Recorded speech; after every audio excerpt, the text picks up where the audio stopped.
10 مشاهدات، 3 مني و2 من أمي، والباقي أكيد دخلوا بالغلط وهم بيدوروا على طريقة عمل المكرونة.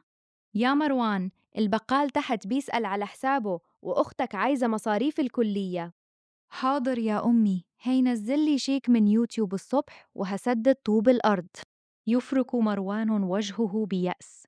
يفتح فولدر على الكمبيوتر باسم محتوى هادف، ينظر إليه قليلاً ثم يضغط ديليت. الظلام يحيط بالغرفة عدا ضوء الشاشة الذي ينعكس على وجه مروان. عيناه تلمعان بتركيز شديد، يده تتحرك بسرعة واحترافية على برامج المونتاج والAI.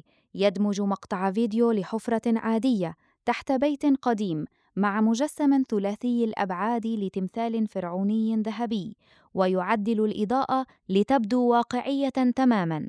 طالما المحترم ما بياكلش عيش نجرب اللعب على المكشوف. يضغط مروان على زر أبلود. يظهر شريط التحميل. تم رفع الفيديو. كنز فرعوني تحت بيتي ممنوع من العرض.